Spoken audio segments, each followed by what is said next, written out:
somehow. So I don't know if you guys are familiar. Have y'all seen Bryan Charnley's self-portraits? Do you guys know what this looks like? An allusion to Bryan Charnley. Do y'all know about this? Okay, hold on. This is actually really cool. It's a little bit disturbing, but it's very cool. Okay, so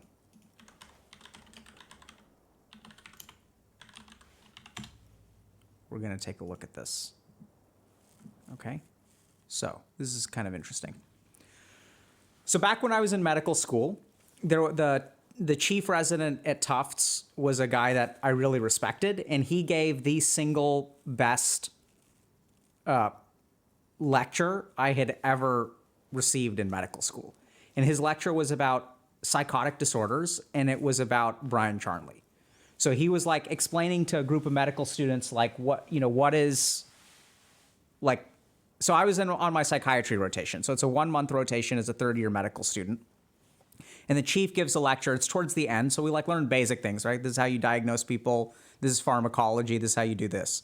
And what he showed us was essentially like this. So what he showed us was a set of self-portraits that describe or that were drawn by someone who went off of their medication and then would like basically make self-portraits. This person, I think, was diagnosed with some kind of psychotic disorder, and ultimately we'll talk a little bit about what happened to him. But so let's take a look at the portraits. So we're going to do a set.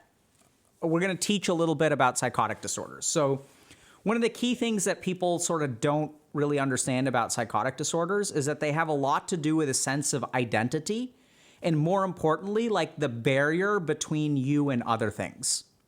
So what does that mean? I know it's kind of vague, but I'll explain. So our brain has this part, there's a part of our brains essentially that are constantly assessing stimuli. And what they do is they tell us whether that stimuli is relevant or not relevant.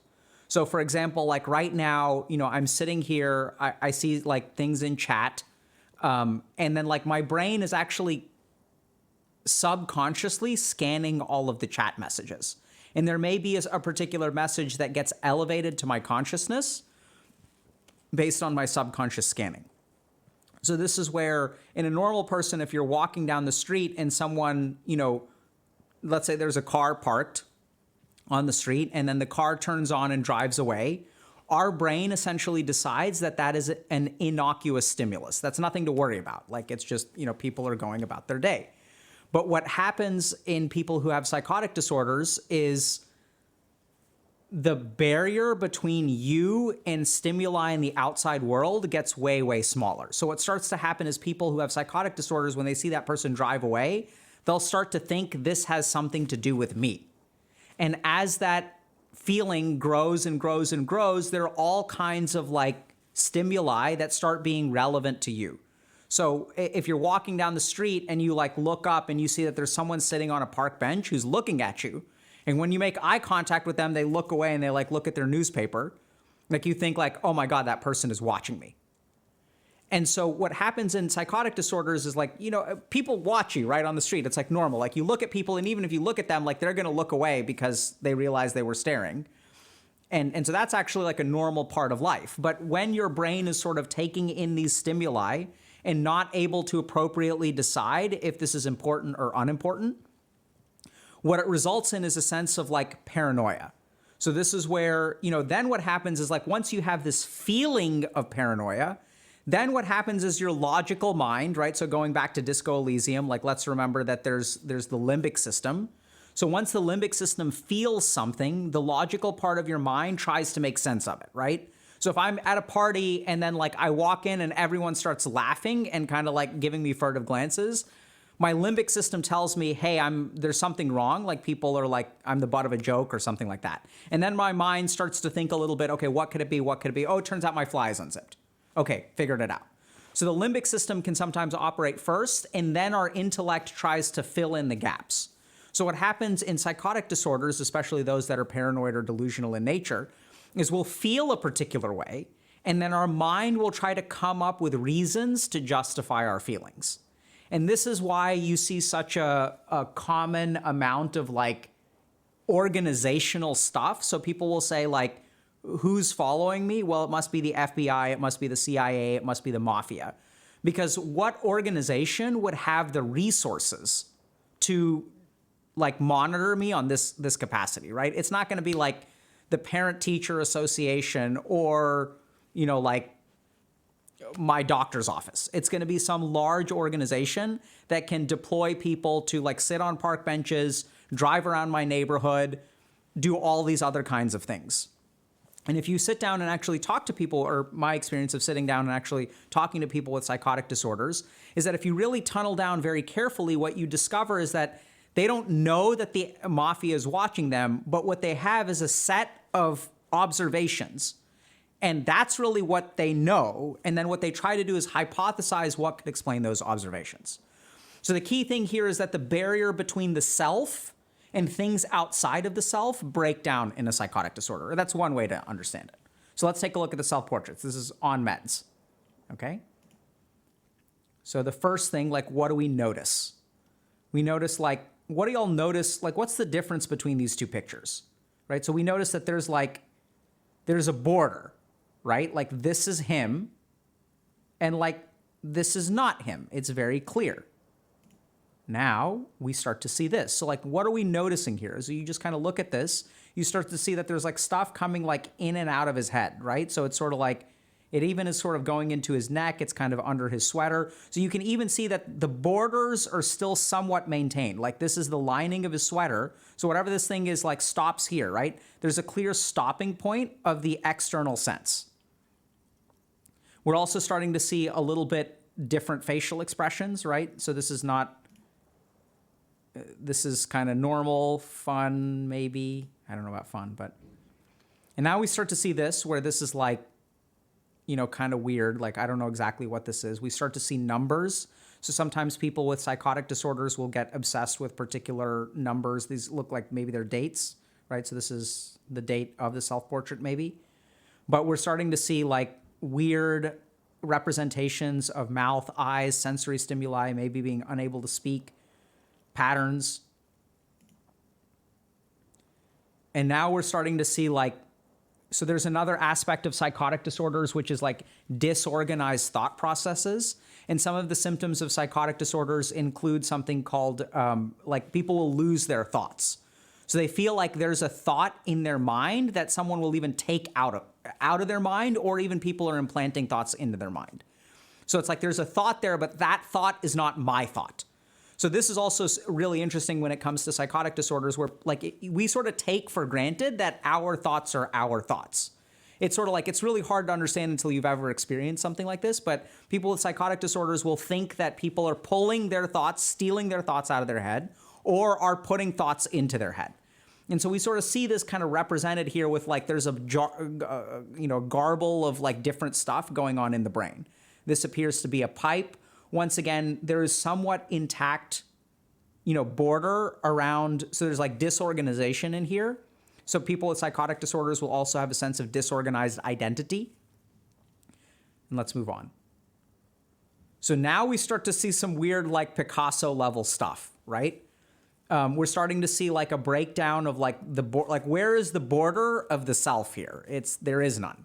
So sometimes people with psychotic disorders will experience hallucinations. And there's also something really interesting which shows that, oh boy, this is interesting with cigarettes and psychotic disorders. So if you look at the brains of people with psychotic disorders, what you discover, some people have done genetic research trying to figure out where schizophrenia comes from on the genetic level. What they found is that schizophrenia is associated with some genetic mutations of particular nicotinamide receptors, okay? So there's some like channels, ion channels and stuff like that in our brain, which are a little bit different. So the interesting thing is that it appears that artificial nicotine in some way compensates for the genetic differences that are sometimes found in receptors in the brains of people with schizophrenia. Okay, so this is why the incidence of people who smoke or the prevalence of smoking in schizophrenia is very tightly correlated. And it may be because nicotine actually in some manner like self-medicates things. Just to toss out that sentence again. So there are genetic changes in the receptors, and I think it's nicotine receptors in the brains of people with schizophrenia. This isn't all people because it's not just, there's not like, you can't isolate it to one thing. But if I take 100 people with schizophrenia and I take 100 people who are healthy and I look at how are their genes different, how are their receptors different, there's a change in their nicotinamide receptors, which may explain why a lot of people with schizophrenia end up smoking, because that artificial nicotine may somehow counterbalance the nicotinamide receptor mutation. Okay, but once again, we're sort of seeing strange senses. Maybe this is like hallucination kind of stuff. Okay, so now we're starting to see like other strange things, right? So this is supposed to be a self-portrait. Remember that, right? So this is someone who's becoming psychotic, who is drawing a self-portrait. So when you ask them, draw a picture of yourself, this is what they produce. So is this them? Is this them? Once again, the barrier between self and other is starting to break down. So this is like, like there's like two people in here. It's a little bit unclear what's going on. So now we start to get to some of the really dangerous stuff with schizophrenia, is that oftentimes people will experience persecutory delusions. So remember that when people experience schizophrenia, it's not a pleasant experience, right? There's a reason why we sort of diagnose it as an illness. There is a variety of essentially psychotic experiences or non-reality-based experiences that human beings will go through. So some of these things will be spiritual. So one of the things that I was really surprised by in residency is when I worked with people with psychotic disorders, I found that I was able to communicate with them very well. And furthermore, that they felt like I seemed to understand what they were going through. And part of the reason for that, I honestly believe, is because of some of the spiritual experiences that I had. And there's a guy named William James who wrote this book called The Varieties of Religious Experience, where he sort of outlined that if you look at spiritual experiences, if you look at psychedelic experiences, if you look at psychotic and experiences from people who are mentally ill, then you start to see that there's some kind of common element, right? Because remember that the brain can only do, it has a limited amount of things that can activate it. So if I take a psychedelic compound, it can't make something new in the brain. All it can do is activate what already exists, right? So, I mean, in the case of cytotoxic substances, you can destroy things. But generally speaking, if we look at psychoactive compounds, they don't create new structures in the brain, right? They may create some amount of neuronal adaptation and, ganglion cells can change and astrocytes may be changed and stuff like that. But generally speaking, what happens with nicotine, with alcohol, with marijuana is that they activate existing circuitry in the brain. So the key thing here is that at some point, oftentimes people with psychosis will start to experience some amount of persecution or danger, right? It's like the mafia, the FBI, things like that.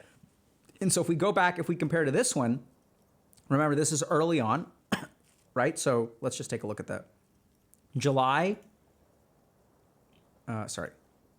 This is April. And so there's starting to be some influence, but the barrier is still intact. And also they seem kind of creepy, but they're not attacking him, right? And so then what happens is now there's persecution going on, right? So not only are they not respecting the barrier of the self, because this is nails going into the eyes, arrows going into the head. There's confusion in his head. So we're sort of starting to see the persecution. And now, once again, the self-portrait, the sense of self is dissolving. And then we get to this, which is now we're starting to see, if you look at this image, you can sort of get a sense of distress, right? The person who says, this is what I look like is terrifying. And this lecture really helped me develop a lot of compassion for people with psychotic illnesses. Because to understand that it's so hard because we don't understand what these people are experiencing. And this is what his experience is. This is a talented artist trying to put onto paper what their experience of life is, right? So it's terrifying. And we'll stop after this because I see some people are, maybe I should have warned y'all a little bit better. And so now we sort of get to another thing that we'll sort of talk about in terms of psychotic illnesses, which is that oftentimes there's a flattening of affect. There is like sort of like a dulling down of certain experiences. There's a lot of amotivation. This is where people assume that schizophrenia is predominantly, like when we think about schizophrenia, what we predominantly think about is positive symptoms. So positive symptoms are things like paranoia, delusion, hallucinations, right? These are the things that, the person is hallucinating. But what's actually more damaging, I don't know about more damaging, but in my experience, what really seems to be devastating for a lot of the patients I've worked with is the negative symptoms. So schizophrenia is really a brain disease. And so what it does is it starts to affect like motivation. It starts to affect the experience and expression of emotion. So things will become very like monochrome for people. So now if we look at this, this is not as bad as like this image, right? And this is 5 days later. So what sort of happened is people kind of get like dulled out, like they don't smile, they don't cry, they just sort of feel their affect is very flattened. And things become somewhat kind of like neutral, grayed out, not very interesting. They lose motivation. They kind of like stop going to work. They stop, they may go to the grocery store every now and then. So someone's asking, do they accept it? I don't really know if they accept it. It's just like, it's hard to describe, but the best I can understand it is hopefully you and I see the world in color. Right? Like if you look at like behind me, like there's color back there, right? There's taste, there's flavor, there's activity, there's buoyancy, there's life. And the saddest thing for some of the people that I've worked with schizophrenia is they get to a point where like that color becomes monochrome. It's like, imagine if instead of music, you could only hear tones. Imagine if instead of color, the world was in grayscale. And just because things are in grayscale doesn't mean that there isn't beauty. And this is what's really important to remember is that schizophrenia is a disease, but you can absolutely have a fulfilling life, hopefully. It depends on the severity of the disease. But I've seen a lot of people overcome this and start to build a life that is enjoyable, form connections, get married, even have children. Like they can have some degree of impairment, but you can actually, like there is some way to progress. Even though this is monochrome, people can still enjoy coffee. They can still enjoy grayscale. And like, that's the real thing that, I want y'all to understand. If any of y'all, I see some people, I don't know if people are being serious or not, but if this resonates with you, please, please, please go see a doctor. Because the good news is that there are treatments for this, right? And there's good evidence that shows that the earlier that you get into treatment, the better your outcomes are. So there's been an emphasis in the last, I want to say 10 to 20 years about catching schizophrenia early, because the earlier you catch it, the more you can sort of adjust its course. And that's true of basically any disease, right? So if we catch heart disease early, we can alter its course. Why do we recommend colonoscopies for everyone, over the age of 50 in the United States? It's because colon cancer usually, gets bad around 60. And if we can find your precancerous cells, your polyps in the colon, then we can kind of snip them out at the age of 50 and like you're protected against developing colon cancer later in life. So, if this does ring a bell, like it doesn't mean that you're screwed or anything like that. Just go get evaluated. There are treatments and things like that. There's a lot of like good stuff that we're sort of developing for schizophrenia. We have first generation medications, we have second generation medications. The psychotherapy for schizophrenia is also getting like better and better with each passing year. There's even like really novel kind of like approaches to schizophrenia, which have, how can I say this? Very promising but limited results. So a good example is there's a group of people in Lapland, Norway, who do something called open dialogue. So let me see if I can find this for y'all.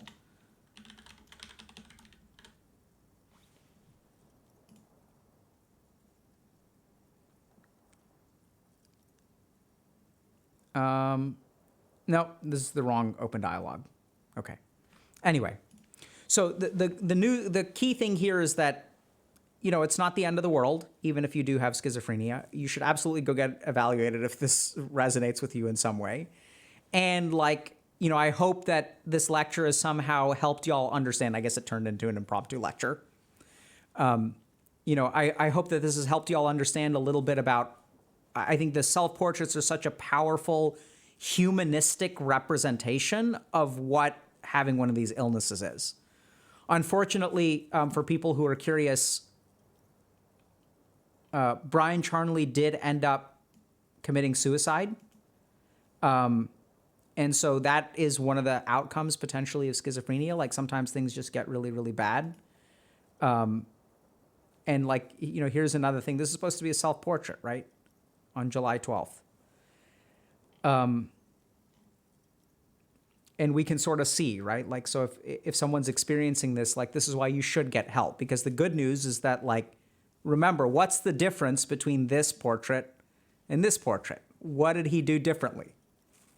He stopped his medication, right? So he left treatment. So the good news is that even if you look at schizophrenia and you say, oh my God, this is terrible. Like, yeah, it's absolutely terrible. But like, we can treat that, right? So don't lose hope. It's okay. All right, that was random. How do y'all feel about that?